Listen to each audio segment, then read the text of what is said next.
Esta es una producción de Grupo Fórmula. Encuentra más contenido como este en radioformula.mx.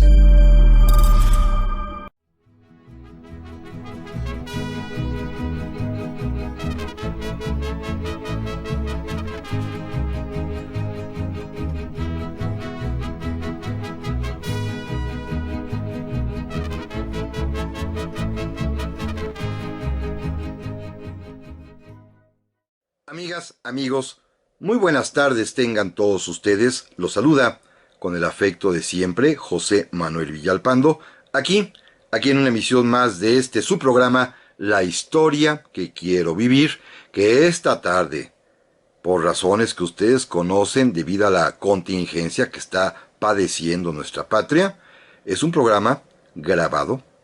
Lo he realizado en la casa de todos ustedes a efecto de poder atender a la recomendación que se nos ha hecho de permanecer en nuestros hogares, de quedarnos en casa y, por supuesto, pues hay que obedecer.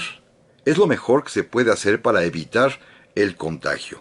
Así que yo colaboro en eso. Además, déjenme decirles algo. Yo sí soy mayor de 60 años, así que más vale que me quede aquí en mi casita, pero sin embargo, estando presente con ustedes. Lo haremos con la venia de todos, de esta manera, grabado, para que el programa permanezca sábado a sábado en los radios, las computadoras, los teléfonos, por cualquier tipo de instrumento o aparato por el que ustedes acostumbren escucharlo. Estaremos allí acompañándonos los sábados por la tarde. Por supuesto, este programa, como siempre, se transmite a través de los micrófonos y frecuencias de Radio Fórmula, ya saben ustedes, en el 103.3 del cuadrante de su radio en FM, en el 970 de AM, la señal llega aquí a la Ciudad de México, a algunas ciudades del interior de nuestra patria, también llega a los Estados Unidos de América, a Puerto Rico, a Canadá y a todo el mundo, eso sí,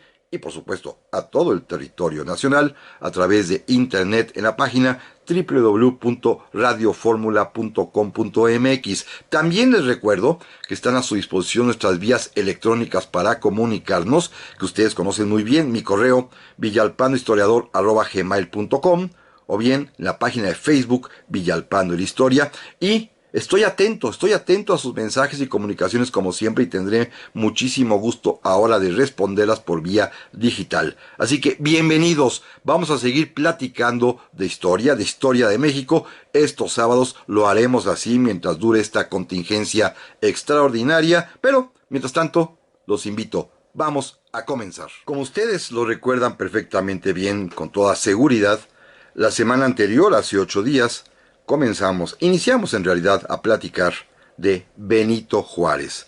Por supuesto, un programa que fue un poco, de alguna manera, extraño en el sentido de que ocupé buena parte de él también para agradecer muchísimo sus amables atenciones y comentarios con motivo de que yo celebraba en lo personal, pero celebraba con ustedes en realidad 27 años consecutivos de estar en la radio mexicana platicando de historia, pero sí logré plantear el tema de Benito Juárez. Un Benito Juárez que quiero examinar junto con ustedes, con su amable atención, de una manera distinta.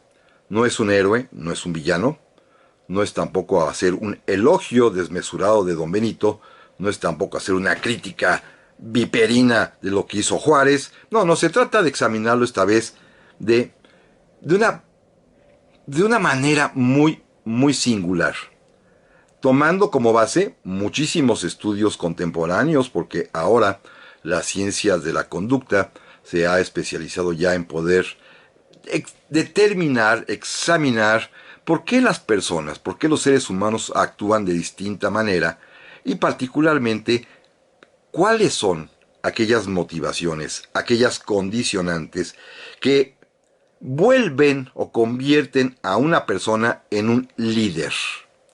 A veces, por naturaleza quizá, genéticamente ya viene predispuesto esta persona a convertirse en un conductor de otros hombres. A veces, las circunstancias, digámoslo así, la casualidad hace que esta persona tenga que tomar decisiones que afectan en un sentido positivo o en un sentido a veces negativo a una comunidad, A veces también, por supuesto, hay quienes tienen que actuar ante pues lo imprevisto, o hay quienes además también tesoneramente dedican buena parte de su vida, años enteros, a prepararse a que llegue la gran oportunidad que están esperando para poder demostrar su valía, para poder conducir a los demás, gracias a que ellos, que se han preparado muchísimo, tanto en el estudio como en la reflexión, saben que pueden ayudar a lograr el bien común. Hay de todo tipo de líderes, ya lo platicábamos también la semana anterior, pero finalmente los líderes tienen como característica esencial, primero, la, la muy importante de dedicarse al estudio. Un líder estudia, un líder vive experiencias, un líder reflexiona, un líder analiza y examina la información que tiene disponible, un líder, por supuesto, plantea soluciones a los problemas de su momento. También decíamos que hay líderes, naturalmente, que transforman a las sociedades. Hay líderes también que conservan a las sociedades. Hay líderes también que ejecutan ambas cosas. Pero también hay líderes, y la connotación de líder no es ni buena ni mala, sino neutra absolutamente. También hay líderes que conducen a los demás hacia el bien, y hay líderes que conducen a los demás hacia el mal. De estos, tanto de unos como de otros, está llena la historia de la humanidad, repleta las páginas de los libros. Y ustedes pueden poner los nombres que quieran, porque cada uno de nosotros además sabe perfectamente bien cuando un líder hizo bien y cuando un líder se convirtió en un malvado. Pero bueno, este es el marco general. Repito, una especie de teoría que puede derivarse de los más recientes estudios de carácter psicológico y conductual que examinan, repito, ¿por qué? ¿Por qué las personas se convierten en líderes? Y este es evidentemente el caso de Benito Juárez. Por supuesto que fue un líder. Fíjense, si no, es un hombre que gobernó a nuestro país, fue presidente de México, nada más ni nada menos que 14 años. Sí, como se ha dicho, la muerte fue la que interrumpió su gestión presidencial. El danzón, ¿se acuerdan ustedes? Si Juárez no hubiera muerto, pues sí, seguiría gobernando, evidentemente. Era un hombre sumamente inteligente, ya platicamos también la razón, porque efectivamente un niño zapoteca como lo fue él, que a su corta edad decide huir de su pueblo allá en Guelatao para trasladarse a la capital, en ese momento de Oaxaca, para estudiar. Estudiar, pues es un chico que tiene indudablemente una capacidad inmensa y que su cerebro, aunado a su fuerza de voluntad, lo llevaron a emprender grandes cosas. Era inimaginable, impensable que un niño zapoteca, que no hablaba la lengua de Castilla, como se decía, que era, pues, literalmente analfabeta, que estaba sumido en una condición, como él mismo lo decía más adelante, de la más estúpida miseria o la más estúpida pobreza, pudiese dar este paso trascendental y fundamental de lanzarse a la aventura enorme de estudiar para ser alguien. Y lo hizo él, ¿eh? Platicábamos, y simplemente ya resumo, que la gran oportunidad que tiene es cuando es designado ministro o secretario de Gobernación en el gabinete del presidente Ignacio Comonfort, a quien va a aconsejar que pida al Congreso de la Unión facultades extraordinarias para gobernar, en virtud de que la Constitución de 1857 Juárez lo percibe porque conoce, porque sabe, porque ha escuchado, porque recibe informes.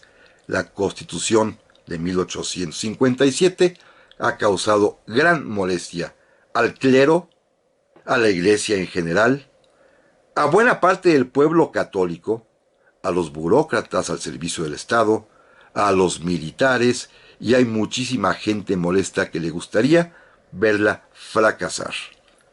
Juárez, ministro de Gobernación de Comonfort, lo aconseja de que obtenga este decreto, el cual se consigue, y como si fuera una especie de prodigio anticipatorio, don Benito, a los pocos días, mes y medio después, tendrá que hacer uso de ese mismo decreto de facultades extraordinarias, porque el general Ignacio Comonfort se dio a sí mismo un golpe de Estado, el propio Comonfort puso preso a don Benito, después se arrepintió, lo soltó cuando ya era demasiado tarde, ya lo habían inclusive depuesto a él los conservadores que habían designado al general Félix Zuluaga, pero por el mandato de la Constitución del 57, norma fundamental, ley máxima de nuestra patria que Benito Juárez se había comprometido a defender, la presidencia de la República, a falta del presidente titular, recaería en el presidente de la Suprema Corte de Justicia,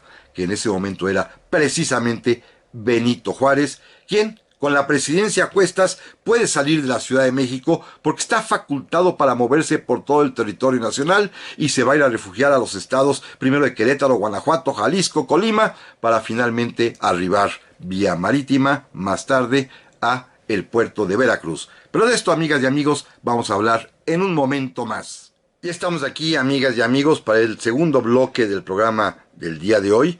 Repito, es un programa grabado en virtud de las circunstancias especiales que estamos viviendo en México y por lo tanto más vale quedarnos en casa como nos lo han recomendado, pero estamos presentes con ustedes y lo haremos semana a semana mientras sea necesario por esta vía, por lo cual yo les agradezco muchísimo su comprensión, pero también, por supuesto, su presencia y, ya saben ustedes, sus comunicaciones amables que me hagan favor de llegar por las vías electrónicas que ya conocen. Ahora sí, me puedo sentar exactamente a responderlas una a una, aunque no sea por la vía del audio, será por la vía de del mismo comentario digital. Espero hacerlo bien, por supuesto. Pero bueno, estamos platicando acerca de Benito Juárez para examinar, especialmente quiero que platiquemos y examinemos, valga la redundancia, el uso de la ley por parte de Juárez. Es un hombre conocedor de ella, es abogado, por supuesto, fue 20 años profesor de Derecho Canónico en el Instituto de Ciencias y Artes de Oaxaca, es un hombre muy avesado en el manejo interpretativo de la norma jurídica, es un hombre sabio, y decía yo hace 8 días que es la sabiduría, no aquella que se basa en refranes populares o dichos populares, es la sabiduría que da, como bien lo dicen los clásicos griegos, que da la capacidad del raciocinio crítico, pensar, reflexionar y extraer conclusiones para poder, con ellas, construir soluciones a los problemas que se va enfrentando, en este caso, un líder como Benito Juárez. Su primer problema fue, por supuesto, cuando estalla la guerra de reforma, gracias al golpe de estado del presidente Ignacio Comonfort, que ya platicábamos la semana anterior y que resumí rápidamente en el capítulo anterior, y que pues hace que don Benito obtenga la presidencia de la República por mandato de la propia ley suprema, que señalaba que a falta del presidente titular, Ignacio Comonfort, que se da su golpe de estado, es el presidente de la Corte quien va a suplir al presidente de la República y por lo tanto Benito Juárez, con la presidencia a cuestas, con la presidencia como una investidura intangible pero real, sale de la Ciudad de México, va a Querétaro, Guanajuato, Jalisco, Manzanillo, Colima, se embarca y va a desembarcar finalmente en el puerto de Veracruz, en donde, fíjense bien, esto es lo interesante, el ejército conservador enemigo de Juárez ya ocupa casi todo el territorio nacional, tiene 2 grandes paladines militares, el general Luis Gonzaga Osoyo, que va a morir de una tifoidea, pero también emerge la figura de Miguel Miramón, que será el gran contendiente, el gran adversario de Benito Juárez. A Juárez no le queda más que la ciudad de Veracruz y alguna que otra por ahí porción perdida en el territorio nacional por donde pasan sus tropas, que son, cada vez que se encuentran con los ejércitos conservadores, son derrotadas irremediablemente, ¿eh? Recuerden que hasta un general liberal, amigo de don Benito, don Santos Degollado, tenía ese apodo tremendamente, pues, deprimente, de ser el héroe de las 1000 derrotas. Sí, peleaba mucho, sí, presentó batalla a cada momento, sí, pero siempre, siempre salía derrotado el pobre. Así que el pobre don Benito, hablando de pobres y pobres, pues estaba únicamente constreñido al puerto de Veracruz. ¿Cómo hacer para ganar la guerra de reforma? Bueno, este presidente, Juárez, resuelve problemas. ¿Cómo lo hace? Estudiándolos, reflexionando, obteniendo información, aplicando sus conocimientos y experiencia y obteniendo como resultado propuestas muy claras. Él, lo decía yo hace 8 días, él no tiene que dar discursos, no tiene que reunirse con mucha gente, no tiene que andar entre el pueblo. Él está en su oficina, en su despacho, donde quiera que sea, en este caso en el Palacio Municipal de Veracruz, donde se ha instalado el Palacio Nacional. Ahí don Benito piensa las cosas y actúa. Resolvió, en esos años de la Guerra de Reforma, dos cuestiones fundamentales que le van a permitir ganar la guerra. Todo ello con el uso del derecho, ¿eh? Recuerden, don Benito gobierna, aunque sea el puerto de Veracruz, pero gobierna porque tiene facultades extraordinarias que concedió el Congreso, originalmente a Comonfort, pero Comonfort dejó de ser presidente y quien ocupa ahora de manera legal la presidencia es Benito Juárez, y por lo tanto él ejerce estas facultades extraordinarias que le permiten inclusive, y esto es bien importante, legislar.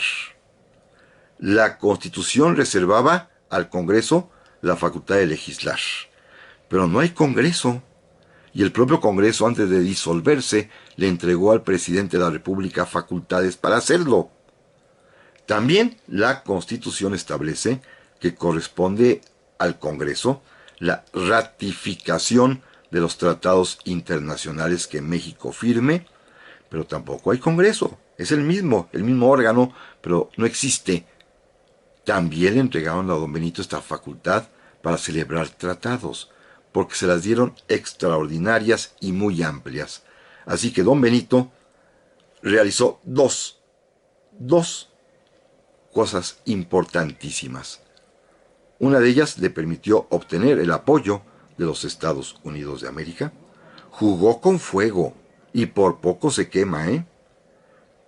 Es el famosísimo tratado McLean-Ocampo. Por él, Juárez, a cambio de esta ayuda norteamericana que se va a traducir, a materializar en armas, en créditos y en esta forma de ver benevolente de los Estados Unidos, a cambio de ello otorgó 3 vías de paso a través del territorio mexicano para que por ellos pudieran transitar personas, mercancías y soldados. 3 vías de paso. Fue un riesgo enorme el que corrió Benito Juárez. Vamos a suponer, pensando de buena fe, que el presidente Juárez tenía una clara noción, que quizás sí, de lo que acontecía en los Estados Unidos, en donde el enviado diplomático que lo representaba a él, como una especie de ministro o agente plenipotenciario ante el gobierno de los Estados Unidos, era José María Mata, yerno de Melchor Ocampo, quien además mantenía perfectamente informado al presidente de todo lo que acontecía, y seguramente le ha de haber explicado la enorme división, la pugna que estaba ya a punto de estallar entre los propios norteamericanos, los del norte y los del sur, con motivo de la esclavitud. Y así sucedió, porque el Tratado McLean-Ocampo, que sí es una afrenta para Juárez, no se ratificó. Nos salvaron los propios norteamericanos porque en su Senado fue rechazado por considerarlo como una intentona de los sureños para ampliar el territorio de la esclavitud. Así que don Benito se salvó, ejerció sus facultades, arriesgó el todo por el todo, recibió el apoyo tanto en barcos que lo vinieron a salvar, ya lo hemos platicado del incidente Antón Lizardo, como en armas y en créditos, y ya pudo obtener lo suficiente para armar a un ejército. Claro, le faltaba el ejército, por supuesto, pero para esto, don Benito, aprovechando la circunstancia y para dar de una vez una serie de puntos que podrían transformar al país como en efecto lo hizo, Juárez, en Veracruz, en uso de sus facultades extraordinarias, dictó las leyes de reforma. Varias de ellas, como ustedes bien saben, la ley que separa a la iglesia del Estado, la ley que establece los días festivos, la ley que suprime los conventos y monasterios, la ley que seculariza los cementerios, la ley que crea el registro civil, la ley que establece el matrimonio civil, que es diferente, pero sobre todo la ley de nacionalización de bienes eclesiásticos, por medio de la cual pasan a poder de la nación todos los bienes que tiene la Iglesia Católica, pero el gobierno no se toma la molestia de hacer un inventario. Fíjense qué astucia de don Benito. Aquí es donde se demuestra su gran inteligencia y el uso del derecho para poder triunfar. En la propia ley estableció que toda aquella persona que sepa que un bien inmueble, un terreno, una casa, lo que ustedes quieran de bien inmueble, que sea propiedad de la iglesia o administrada por la iglesia, tiene derecho a denunciar ese bien ante la autoridad y a presentarse como postor en la subasta pública, como un postor preferencial, tendrá pues el derecho al tanto de preferencia y pagando únicamente el 10% del valor catastral de ese inmueble. Esto es una ganga. Muchísima gente pensó, esta es la oportunidad para avanzar económica y socialmente. Muchísimas personas que no tenían bienes lo vieron como una oportunidad para salir de pobres. ¿Cuál es el único requisito que era indispensable para que pudieran ellos denunciar los bienes de la iglesia que conocían?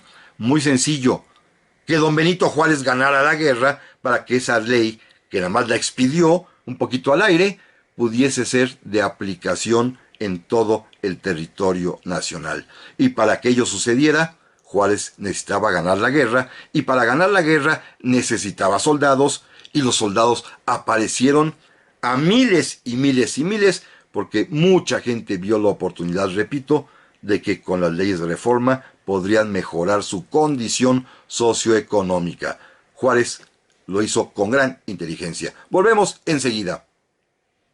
Y estamos aquí, amigas y amigos, para el tercer bloque de este programa. Un programa grabado, como ya lo he comentado en los bloques anteriores, en virtud de la circunstancia extraordinaria que estamos viviendo y atendiendo, por supuesto, a la recomendación muy certera, muy válida, muy importante de permanecer en casa. Pero sin embargo, presente con ustedes, como cada semana, para platicar de historia de México. Eso no lo olvidamos y, por supuesto, también les recuerdo nuestras vías electrónicas que están a su disposición para poder comunicarnos, que ustedes conocen muy, pero muy bien, y que tendré muchísimo gusto de responderlas por la misma vía, de la misma manera, agradeciéndoles de antemano, como siempre, sus amables comentarios. De veras, yo aprecio mucho eso porque es dedicarle 1, 2, 3 minutos a escribirle a alguien que están ustedes oyendo en el radio, y es algo que para mí me gratifica, me alienta muchísimo,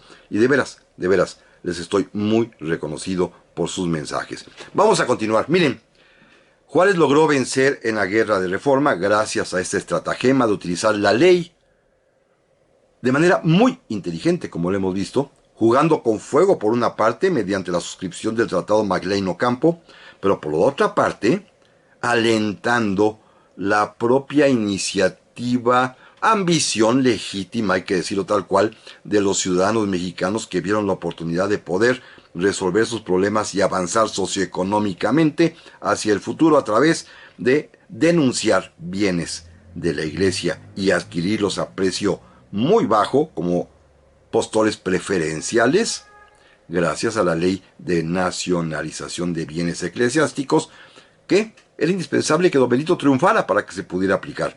Triunfó y se aplicó. Para 1861 ya Juárez, vencedor de la Reforma, es presidente constitucional porque triunfa en la elección de ese año, y sin embargo los problemas apenas van a comenzar, los problemas serios del país van a comenzar. Hasta ese momento Juárez, fíjense bien qué interesante, es un líder que ya transformó a México, le dio un cariz liberal, le dio ya una forma de ser liberal a través de las leyes de reforma. El líder transformó al país. Ahora, el mismo líder tendrá que conservar al país, defender al país en su integridad, en su soberanía, en su independencia. Como todos sabemos, don Benito, agobiado porque el erario público, la hacienda pública estaba exhausta, vacía, no había ni un centavo, y ante la presión de poder pagar las anualidades de la terrible ya desde entonces deuda externa de nuestro país, en manos de agiotistas internacionales, principalmente pertenecientes a países como España, Inglaterra o Francia, a los que les debíamos mucho dinero, pero no había para pagar, pues don Benito va a aplicar el viejo refrán mexicano, aquel que dice, debo, no niego, pago, no tengo, y emite el decreto de suspensión de pago de la deuda externa, el decreto de moratoria de la deuda, que va a acarrear la intervención extranjera en nuestro país. Como todos sabemos, no voy a platicar el tema porque es algo que ya hemos platicado en otras ocasiones. Pronto, en la ciudad de Londres se pusieron de acuerdo los ingleses, los franceses, los españoles en enviar una escuadra a México con el pretexto de cobrar la deuda. Ya sabemos que Francia traía otros designios totalmente tramposos de derribar al gobierno liberal de don Benito e imponer un gobierno títere, un imperio, al cual sería llamado Maximiliano, que hemos platicado de él en otras ocasiones. Don Benito, al saberlo, al presentarse en Veracruz las escuadras extranjeras, de inmediato solicitó nuevamente al Congreso, pero ahora él ya, como presidente constitucional de los Estados Unidos mexicanos, otro decreto de facultades extraordinarias, junto con un decreto de suspensión de garantías. Fíjense el manejo tan preciso, tan inteligente que Juárez hace de la Constitución. En la propia ley suprema se prevén ambas hipótesis. Un estado de emergencia que amerite que el presidente de la República pueda reunir en su persona todos los poderes del Estado. ¿Qué otro estado más grave que el de una invasión?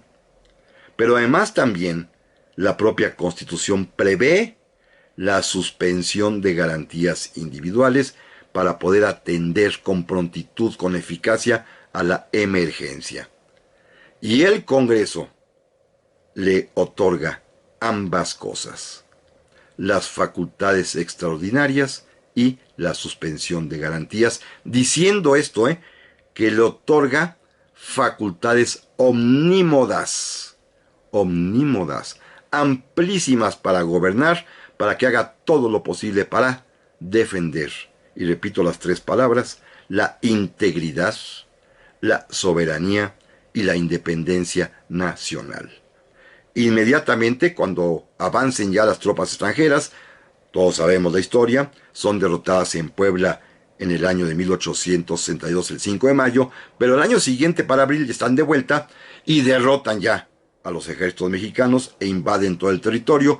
Juárez tiene que salir huyendo hacia el norte, se refugiará en la hoy Ciudad Juárez, entonces llamada Paso del Norte. El Congreso se disuelve, la Corte se disuelve, y Juárez otra vez, él lleva a cuestas la presidencia de la República, la investidura presidencial, él en su persona. Él es el presidente y él goza de facultades omnímodas para gobernar. Ya no hay Congreso, ya no hay tribunales, solamente está él, y va de escapada, va huyendo, y hay quienes lo obedecen, que esto es lo más importante. ¿Qué hace don Benito? Pues sabe que tiene que enfrentar al invasor francés. Sabe que tiene que hacer la guerra.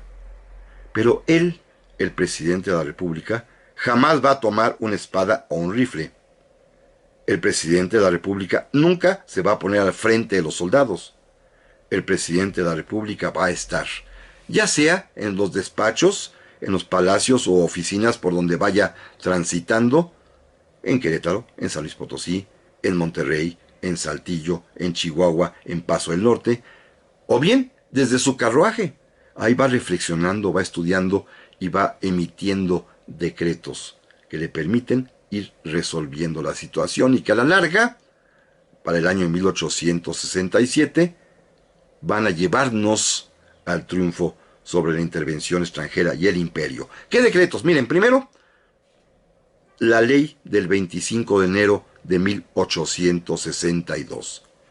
Una ley fundada en la suspensión de garantías que ya el Congreso había autorizado, y por la cual se condena a muerte a todos aquellos mexicanos que coadyuven, ayuden, formen parte o intervengan a favor de los extranjeros invasores. Serán fusilados todos aquellos que los ayuden. Así de sencillo. A través, por supuesto, de cortes marciales, militares, que los comandantes, a las órdenes de don Benito, van a aplicar. Esto es fundamental, ¿eh? En base a esta ley, cada vez que se capture a un imperialista, sea mexicano o sea extranjero, va a ser fusilado. El mexicano por traidor a la patria y el extranjero por invasor. Así de sencillo. Segundo, también lanza una amplísima amnistía, un indulto general a todos aquellos militares conservadores que acepten unirse al ejército de la República para combatir contra el invasor. Y habrá muchos generales, muchos militares, coroneles, tenientes coroneles, mayores, capitanes, tenientes que quieran pasarse a las filas de la República, como tal fue el caso, por ejemplo, del general Miguel Negrete y muchos otros más. Los perdona y los admite. Pero algo más importante todavía, ordena el presidente Juárez la disolución del Pacto Federal. Termina, por supuesto transitoriamente, con la Federación y él asume la facultad de nombrar él, el presidente, a los gobernadores de los estados. Fíjense qué importante, ¿eh?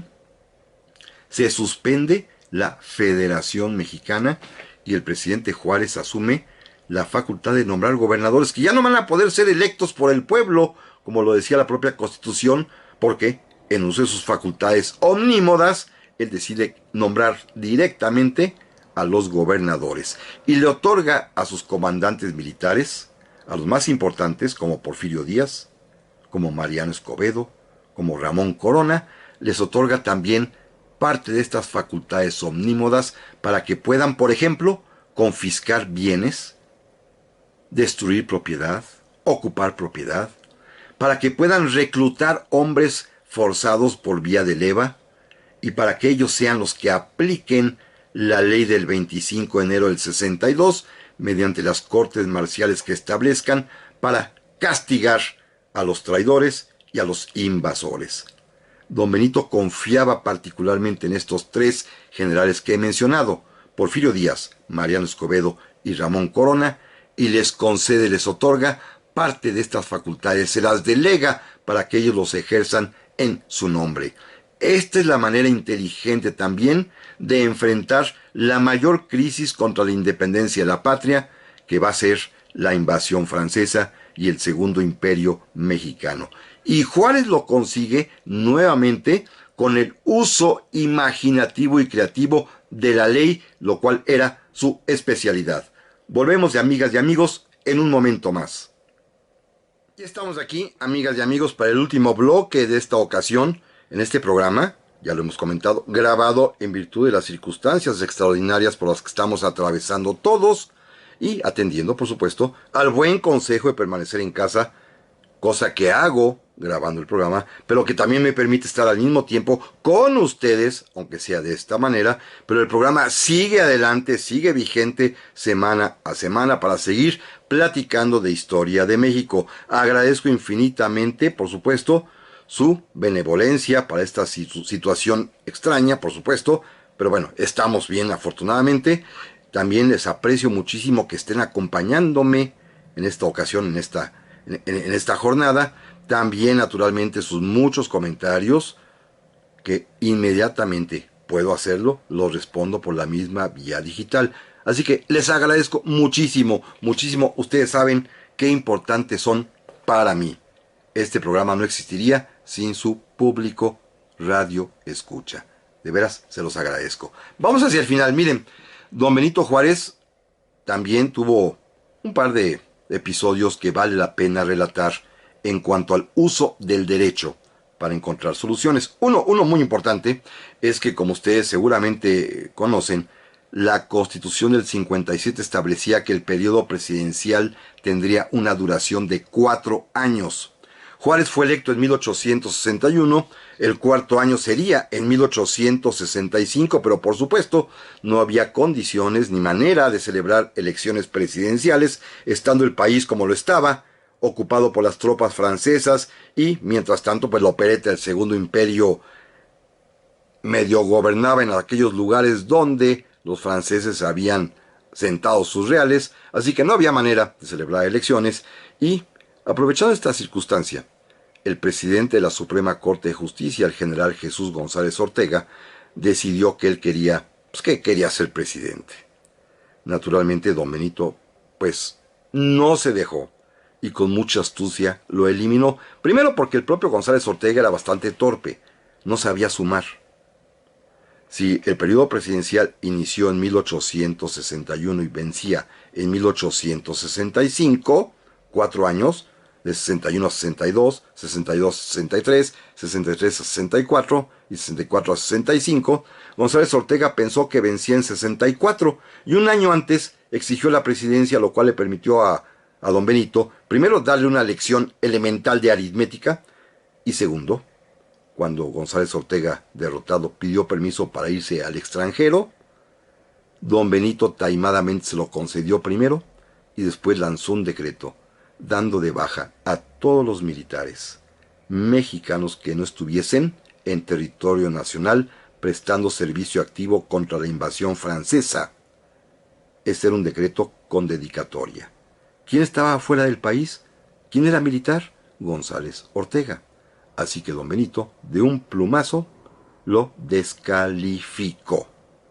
Y fuera de la presidencia. Un traidor no puede ser presidente. Y, de manera muy sencilla, en 1865 don Benito expidió un decreto en uso de sus facultades omnímodas que ya comentamos, prorrogando el periodo presidencial hasta que fuese posible convocar a elecciones.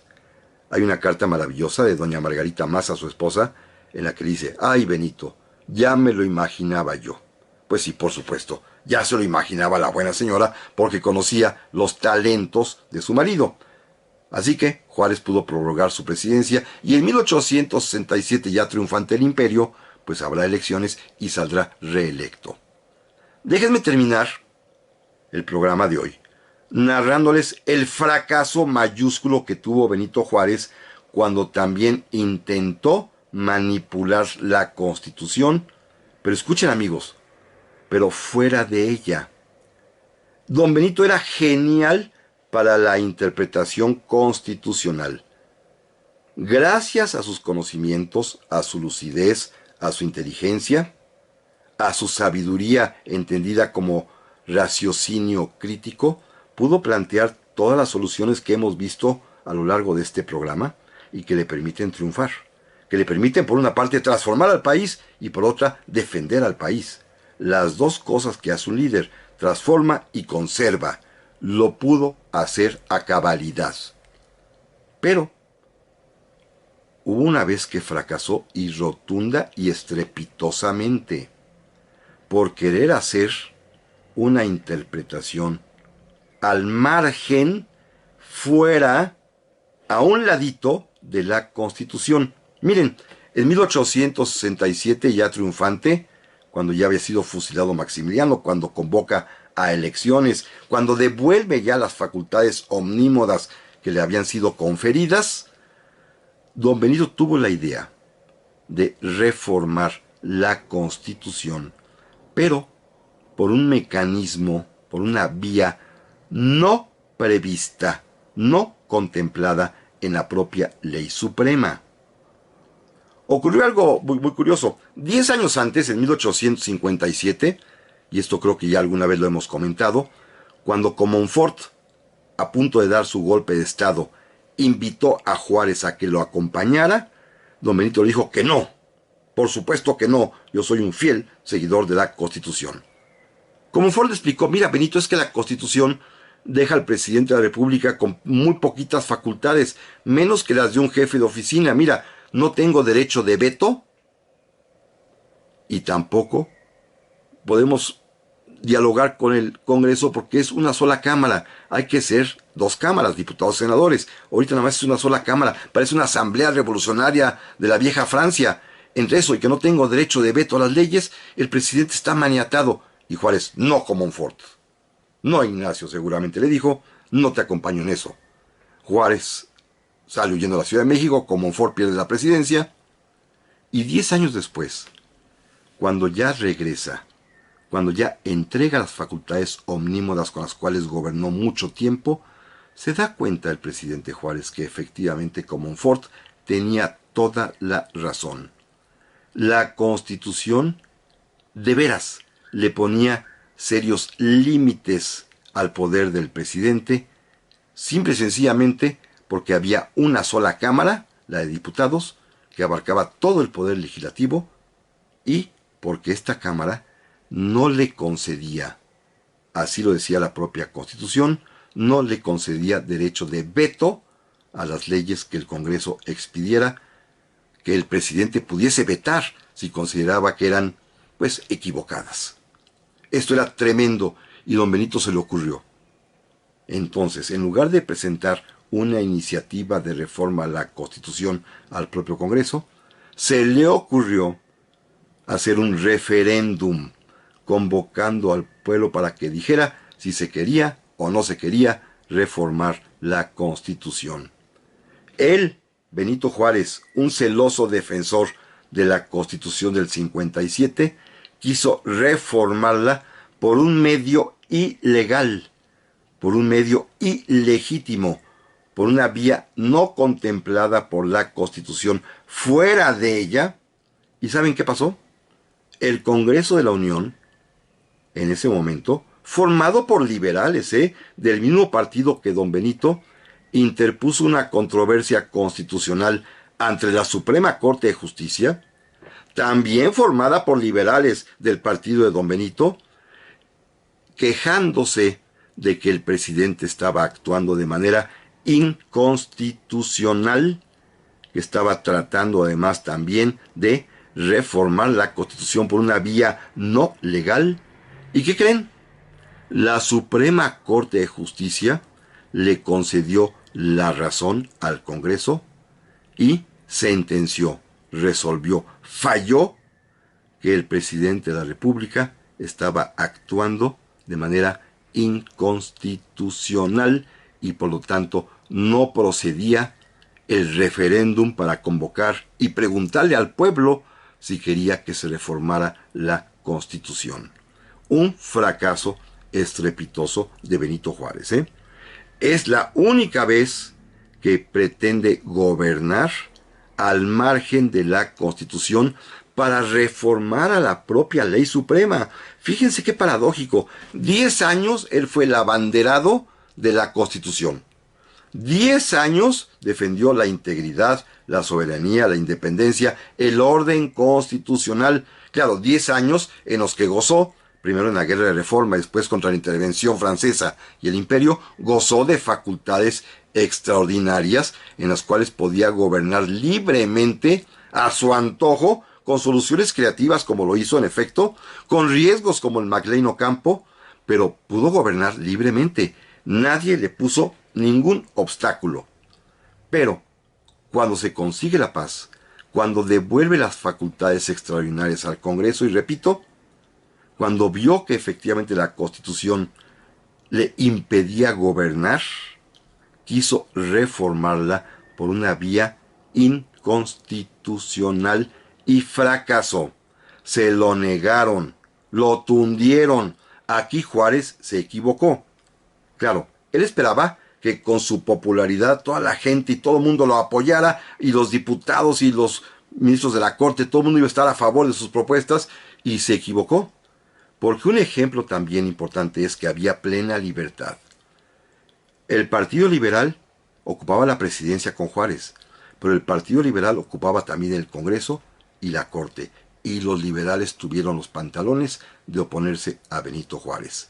Un gran presidente, sí, un gran líder, sí, pero como todo gran presidente, como todo gran líder, tienen aciertos y equívocos, éxitos y fracasos. Amigas y amigos, nos escuchamos primero Dios la semana que entra. Pásenlo muy bien y hasta muy pronto.